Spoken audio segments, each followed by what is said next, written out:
Hey guys, welcome back to today's video. Today we're covering two courtroom hearings involving one of the most unbelievable sovereign citizens ever featured on this channel.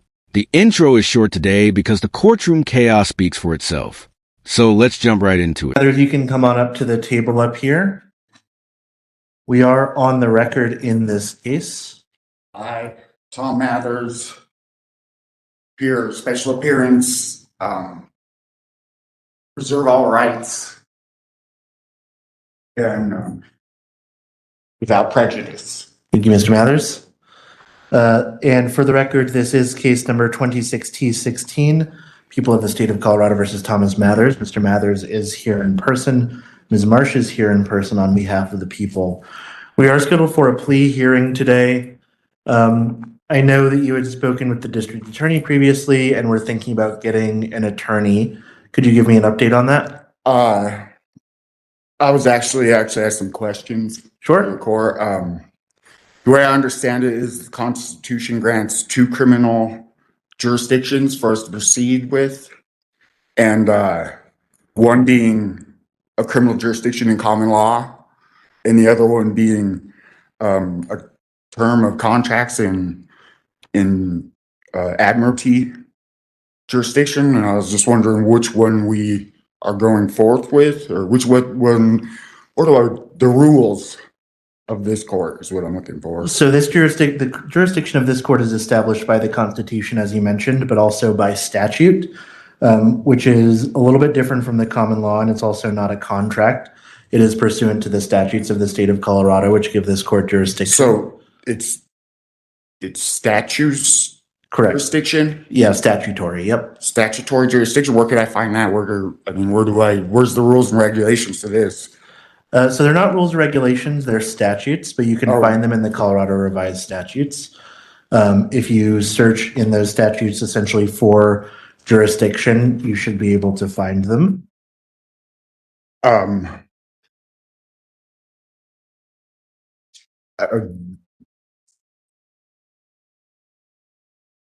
So statutory, I don't have a pen. There should be a pen there. Statutory jurisdiction, you say? Yeah, the statute itself is 136106. 106? Yep, that's at least one of them.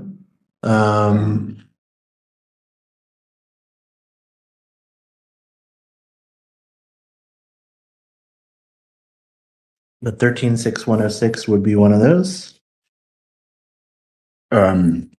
Just one of them? I mean, so there's more than one, I'm guessing is what I'm getting at. Yeah, so the Constitution also grants jurisdiction, but 136106 specifically is regard to the criminal jurisdiction of the county court. What was that again? It's specifically regarding the criminal jurisdiction of the county court. So this is it's not municipal then, is what? Correct, it's not municipal.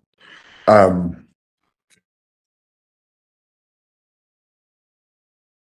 I guess I would ask time to research that.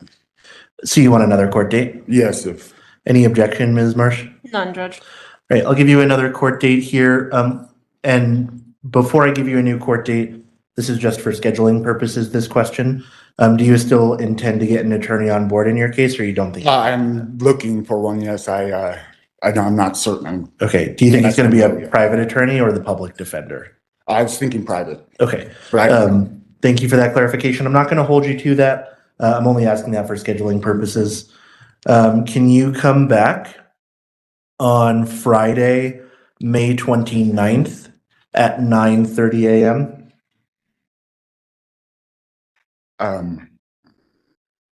May 29th at 9:30? 9:30 a.m. Is that okay? May 29th. Yeah. Okay. Is that okay for the people? That's fine, Judge.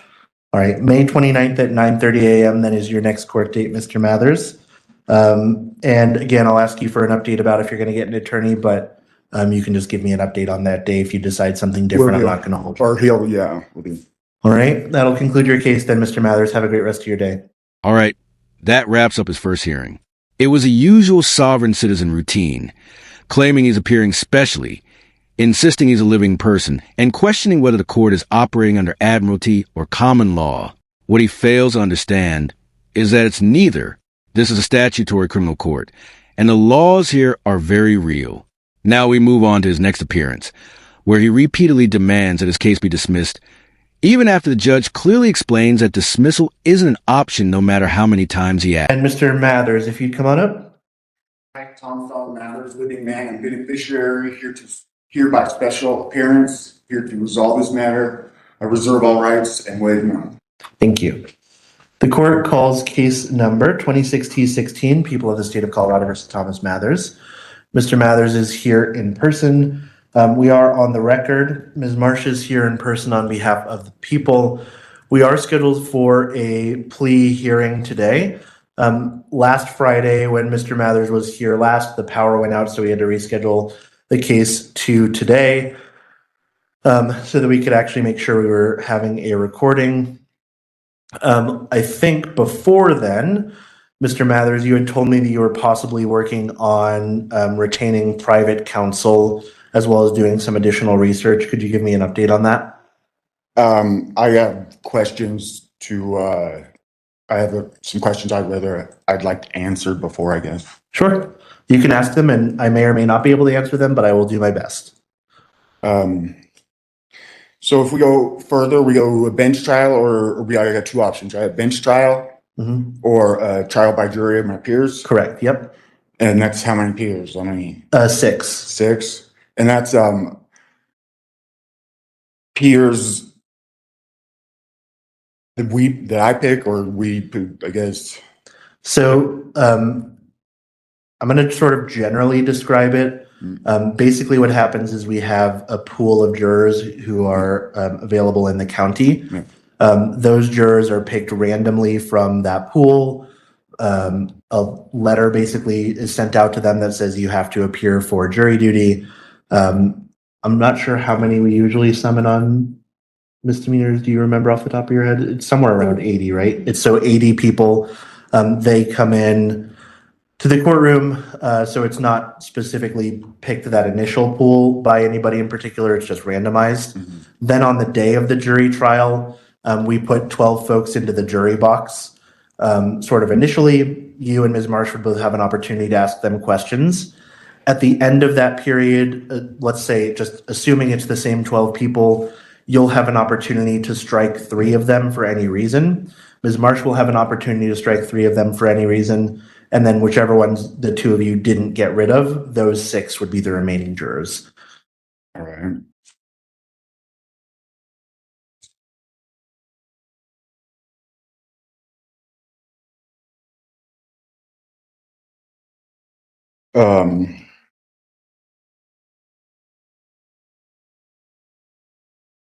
What definition of peers are we using? I mean, like, I understand that there's many different definitions of peers. What are we using? The Black's law, or something that is cited in the what am I trying to say? The CRS, or in the definitions of CRS. So I don't think there's a specific definition that's being used here. It really is just we send out the summons to individuals in the county who qualify for jury duty. Okay. And so if I don't enter a plea, you say you'll enter one for me? Well, so it depends. I can enter one for you if, for example, the case is going on for a long time and nothing's getting done. And part of that is to protect your rights because we don't want the case to go on forever. But also everyone else has the requirement or, right to have this resolved expeditiously. I think at the last hearing, maybe not the last hearing, maybe back in April, I may have said that I would enter a not guilty plea on your behalf. That is a possibility. It is something that I can do and set the case for trial. So that is possible. So if you do that, what trial do you set it for? I mean, is that a bench trial or a jury trial? I would give you the option, whichever one you preferred. And that's with you entering the plea? Correct, yeah. Is that And to be very clear, the plea that I would enter is a not guilty plea. I would never enter a guilty plea on your behalf. I would never do that. I thought that was, I expected the opposite out of my. Okay, it would be a not guilty plea, yeah. So let me get this right. You tell me I can remain silent, but then you demand a plea out of me. I don't understand that, and isn't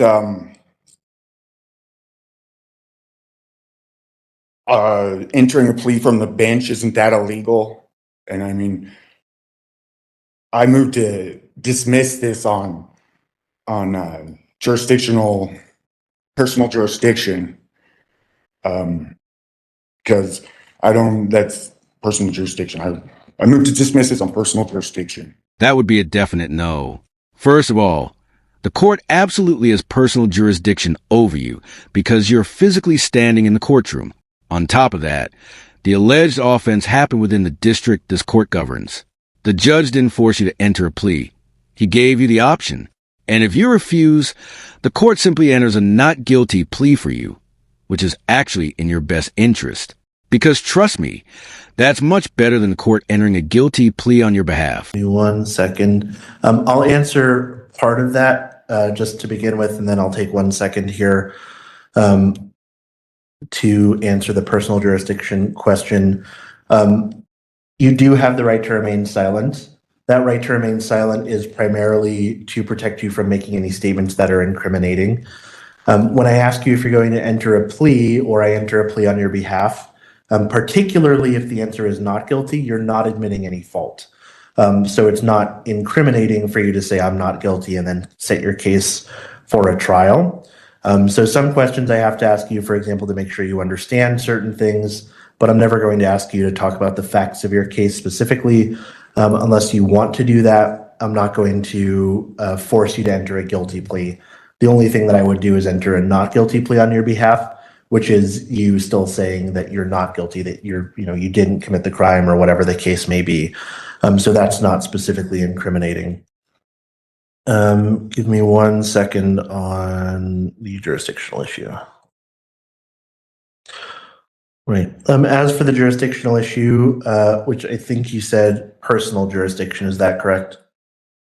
Yes. Okay. I do have personal jurisdiction in this matter. It is a case that is alleged to have occurred in Moffat County, Colorado. It was initiated by a summons and complaint that was filed with the court on January 26th of 2026. It was signed by you on that day.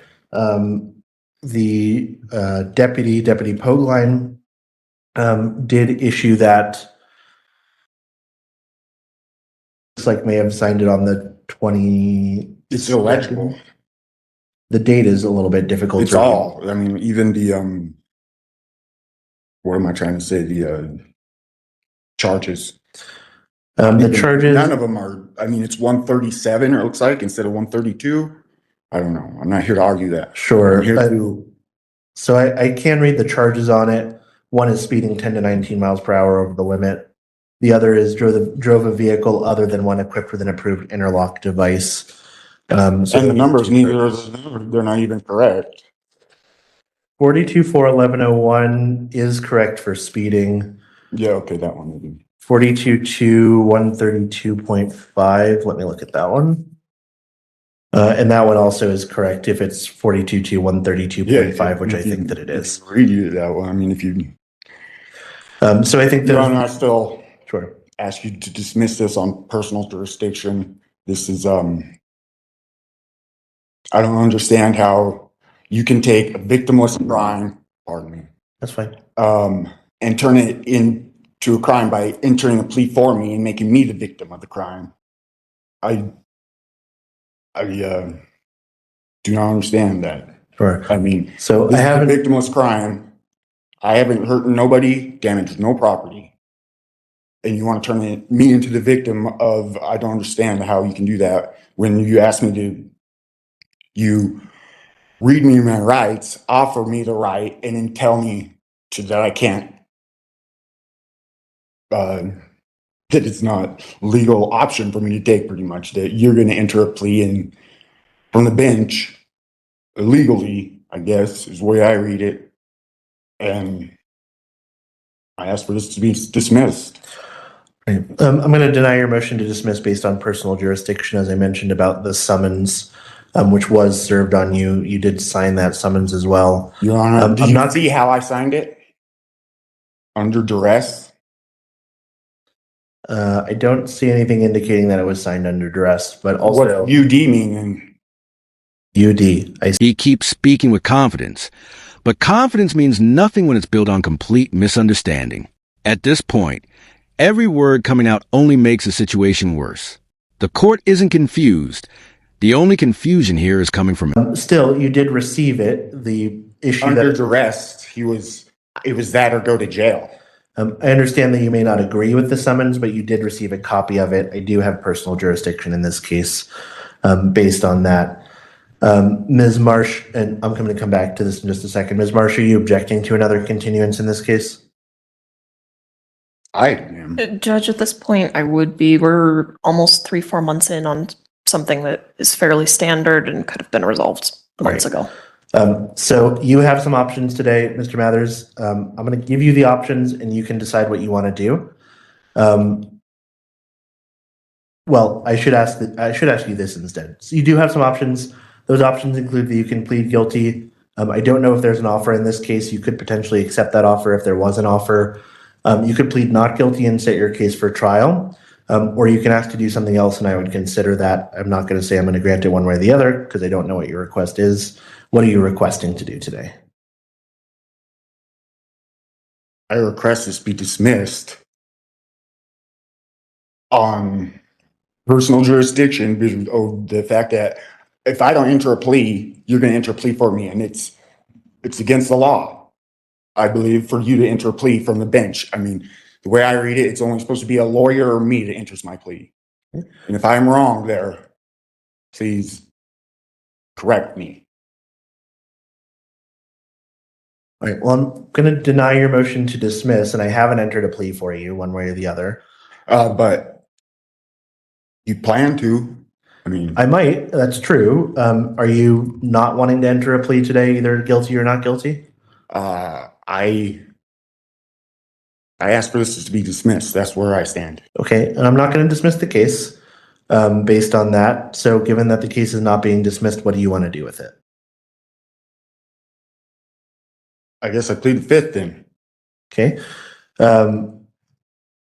So pleading the fifth specifically relates to, not answering an incriminating question. I'm not asking you to incriminate yourself. I'm asking you if you want to What plead. is the plea then? You want to plead? No, I said, what is a plea then? What is a plea? I mean, should we go through the definition of that too? Because the way I understand, I mean, you're not, what did you just say to me? So Forcing me? I'm not forcing you to do anything. My question for you is, at this time, do you wish to enter a plea of not guilty and set your case for trial? Or what else would you like to do with your case? I stand on dismissal. I do not wish to continue here. I don't understand how you can tell me I can remain silent and then tell me I have to make a plea. Well, you don't have make to. No sense to me. You don't have to plead guilty. If you plead not guilty, you're not incriminating yourself. I don't plan on entering a plea until I understand that. Okay. So I'm going to go ahead and quote to Colorado Revised Statutes here, specifically CRS 16-7-208. That is under Title 16 related to the rules of criminal procedure. It says as follows: if a defendant refuses to plead, or if the court refuses to accept a plea of guilty or a plea of nolo contendere, aka no contest, or if a corporation fails to appear, the court shall enter a plea of not guilty. If for any reason a plea has not been entered, the case shall for all purposes be considered as one in which a plea of not guilty has been entered. So I am required, if you're not going to enter a plea, to enter a plea of not guilty on your behalf pursuant to that statute. Is that not a crime? Entering a plea for me? Not if it's a plea of not guilty, it is not a crime.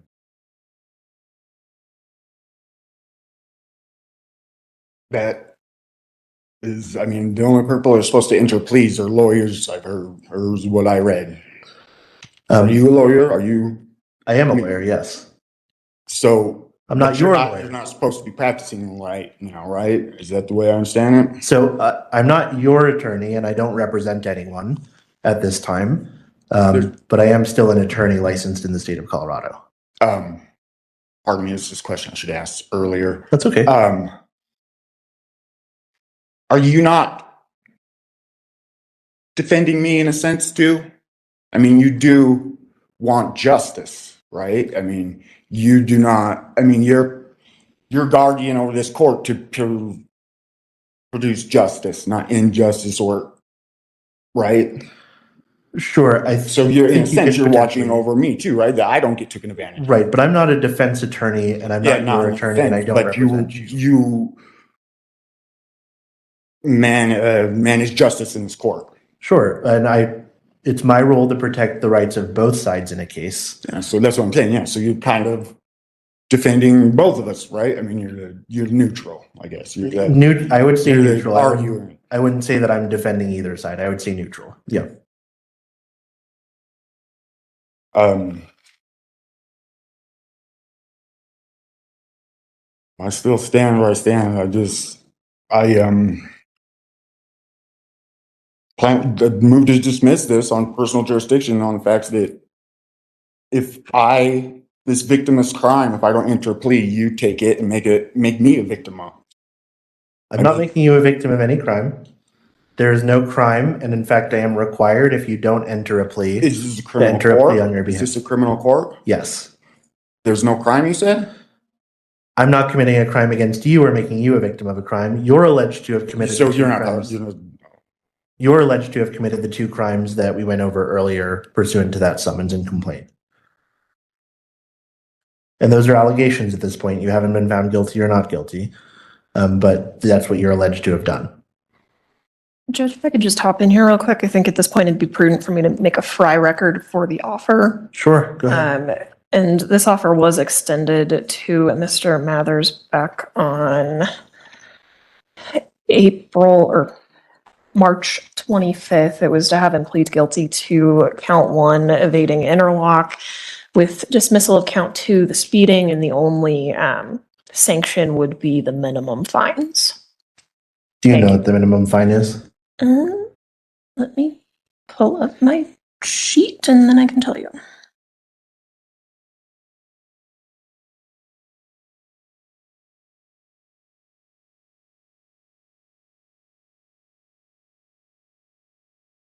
Looks like it's a $300 fine, Judge. $300. Great. Do you understand that that's the offer in your case, Mr. Mathers? Your Honor, I have got another question. Sure. Is it not double jeopardy when I stand in front of this court and get charges, and immediately after this, I got to go to the DMV and hold another hearing? Isn't that not double jeopardy? And no, that's not double jeopardy. The DMV hearing isn't a criminal prosecution. It's an administrative process to decide whether you should keep the privilege of driving on public roads. That's a completely separate issue from criminal charges, and the law treats them very differently. It's not double jeopardy because the DMV doesn't handle criminal charges. They handle a separate process regarding the privilege to drive. So it's still the same action. I'm being held for one thing in 2 different courts. It's double jeopardy, is it not? I don't believe that it would be double jeopardy. Certainly, I'm just going to offer this, is that if we set your case for trial, you're going to have an opportunity to file motions. I think I would need to know a little bit more about that before I really can answer the question and make a final determination. That's a motion you could file, and I would consider that. But right now, I don't know that I have enough information to say. It's something that's done 100 times, right? I mean, doesn't the Chevron difference, doesn't that heavily affect this too, being that the courts rely on them for decision making, like what am I trying to say? A standard? So they handle a different process than we do. But what are you talking about? So they handle the process about, They. the DMV, I'm sorry. The DMV handles the process, and this is just my understanding, right? I'm not involved in that process. They handle a process that's separate from this that I'm not involved in, so I really can't say exactly what the DMV is doing. But my understanding, and this is not legal advice, is that it's related to the privilege to drive and your license. I and the courts are not involved in that process. At least this court's not involved in that process. I don't participate in any way there. My concern here is specifically related only to the allegations contained in the complaint and information, and resolving that issue, at least in terms of what we're here for today.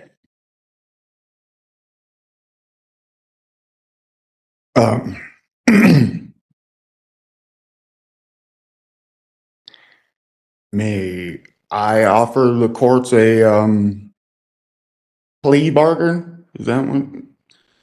So I, you wouldn't offer it to me, you would offer it to the district attorney. But if you'd like to have an opportunity to talk to her right now, I'm happy to give you that opportunity.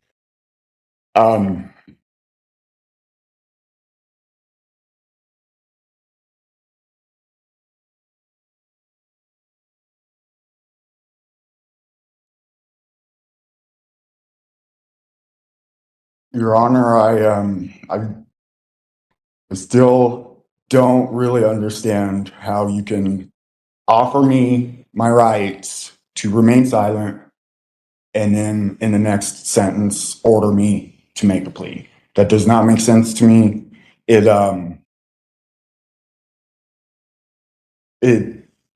my right. It's I agree that my you have right. the right You to remain told silent. me that, and then you tell me I can't. I don't understand this. So I agree you have the right to remain silent. But if you don't want to make a plea because you're worried that might incriminate you or violate your rights, then as I mentioned, pursuant to that statute 16-7-208, I am then required to enter a plea on your behalf, and that plea is a plea of not guilty. So if you don't want to answer the question of what you're going to plead, then I will enter a plea of not guilty on your behalf pursuant to that statute. And that's practicing law from the bench. Well, I'm not so sure about that. It's simply following statute That's and what the I'm way required. This is the problem when someone bases their legal understanding on random interpretations instead of actual statutes and case law. Courts don't operate on personal beliefs. They operate on written law, legal precedent, and established procedure. And none of his arguments change that. Okay. But that's what I'm required to do if you don't want to enter a plea either way today. So you just need to tell me if you're not willing to do that, I will enter a plea of not guilty on your behalf. Because that's what I'm required to do. I reinforce my right to remain silent. Okay. And that's just fine. I am going to enter a plea of not guilty on your behalf pursuant to statute 16-7-208. That means I am going to set this for a trial. Would you like to have a jury trial or a trial to the court, Mr. Mathers? 16-7-208, is that what you said? That's correct, yes. CRS? Yes. Would you like to have a jury trial or a trial to the court? Jury trial. Okay. There will be to a jury of 6. I retract that off the record. I don't, I'm still at the 5th. I plead the 5th. Okay. I am going to set this for a jury trial. It will be for a jury of 6. Let me look for a trial date. Ms. Marsh, do the people need, sorry, go ahead if you have a You question. said 8 and then 8:15, so we'll just, So it starts at 8, but basically I give you a 15-minute window to Gotcha. get here. Ms. Marsh, do the people need time to file any additional charges? No, Judge.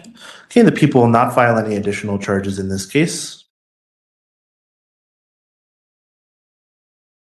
All right, we always set a motions deadline and a motions hearing. So for example, if you wanted to file that motion regarding double jeopardy, you can do that by this next deadline that I'm going to tell you here in just a second.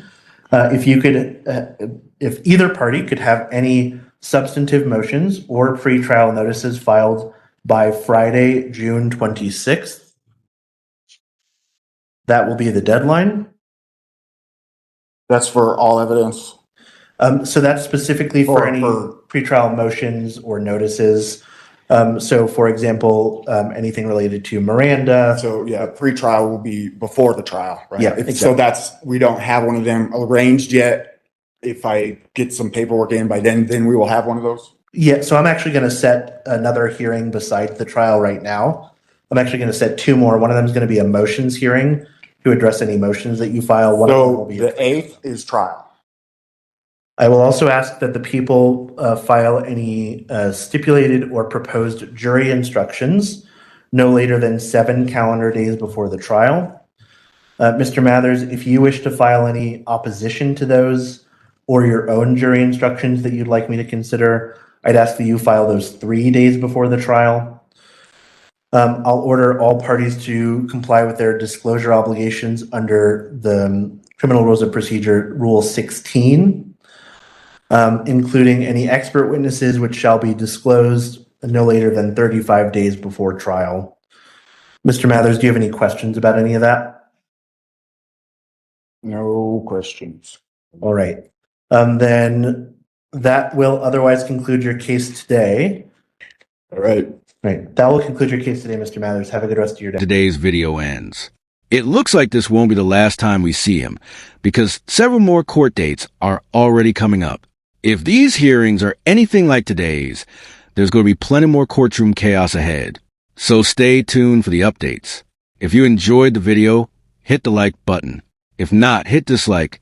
But either way, leave your thoughts in the comments and don't forget to subscribe with notifications on so you don't miss future courtroom coverage. I'll see you in the next one.